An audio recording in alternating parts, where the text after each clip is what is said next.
শুভ সকাল বন্ধুরা, সবাই কেমন আছো?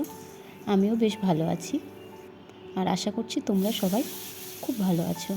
যেহেতু সামনে পুজো চলে এসেছে আর পুজোর শপিং কার কী হয়েছে অবশ্যই জানিও। সকালে কাজটা সেরে চা খেয়ে নিয়েছি, তারপর রান্না বসিয়েছি।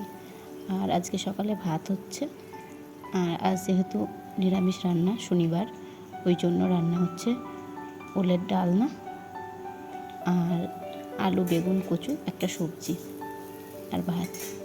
এখনকার এই মেনু। চলো ভিডিওটা দেখতে থাকো, আশা করছি ভালো লাগবে।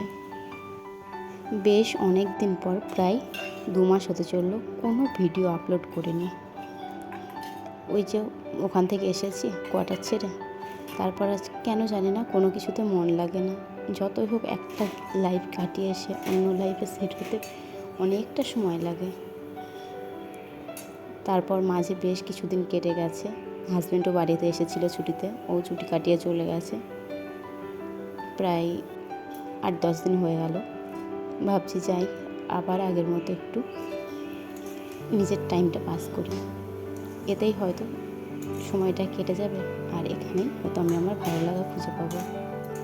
তারপর দেখো সকালের পর সারাদিন আর কিচ্ছু ভিডিও করিনি, যেহেতু মেঘলা ওয়েদার, সামনে পুজো চলে এসেছে। বারবার ছাদ আর নিচ করতে করতে হয়ে যাচ্ছে, কাঁচা ধোয়া মেলা, এতেই টাইম কেটে গেল। তারপর সন্ধ্যাবেলায় সরাসরি চলে এসেছি সন্ধ্যা দিয়ে কি নাড়ু বানাতে, যেহেতু পুজো চলে এসেছে। আর আমাদের এখানে কি বলতো, পুজোর টাইমে সবাই নাড়ু বানায়, তাই আমিও বানাচ্ছি। আর আজকে বানাচ্ছি গুড়ের নাড়ু, নারকেল আর গুড়ের নাড়ু। আর এদিকে দেখো নারকেল আর গুড়েরটা পাকিয়ে নিয়েছি, তারপর গোল গোল করে বানিয়ে নিচ্ছি। ব্যাস গোল গোল করে বানিয়ে নিলেই তৈরি হয়ে যাবে নারকেল আর গুড়ের নাড়ু। আর তোমাদের কারোর যদি এই রেসিপিটা দরকার হয় তাহলে কমেন্ট করে জানিও, আমি পরে কোনো সময় দিয়ে দেব।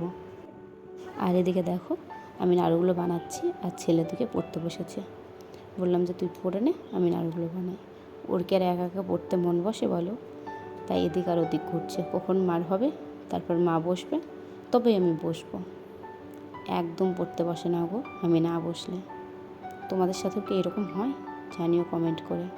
তারপর রাতে রান্নাবান্না করে খাওয়া দাওয়া করে ডাইরেক্ট চলে এসেছি উপরে।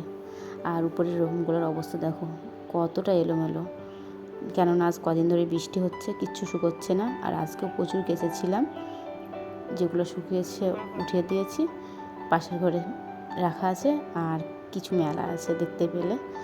আর এখন কি বলো তো, জামা কাপড়গুলো ফোল্ড করবো, ব্যাস তাহলেই বলতে পারো রাতের কাজ মোটামুটি কমপ্লিট হবে। আর কি বলো তো, আমাদের মেয়েদের কাজ কি সত্যি কমপ্লিট হয় কখনো?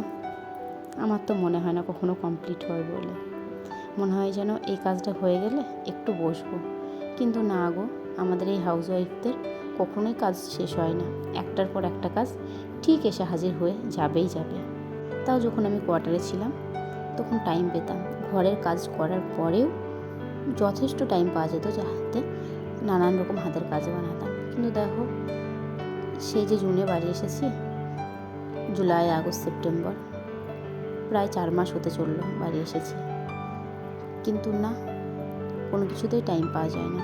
জানি না কোন দিক দিয়ে টাইম কেটে যায়। জামা কাপড় ফোল্ড করে তারপর দুটো ব্লাউজ ফিটিং করেছি, তারপর মশারিটা টাঙিয়ে এখন বিছানায় ঢুকবো ঘুমানোর জন্য। আর এখন কটা বাজে জানো? এখন টাইম হচ্ছে 11:53। আর চলো আজকের মতো এখানেই শেষ করছি। সকলেই ভালো থেকো, আবার দেখা হচ্ছে নেক্সট কোনো দিন। তাহলে সকলেই ভালো থেকো, সাবধানে থেকো, সুস্থ থেকো। Good night.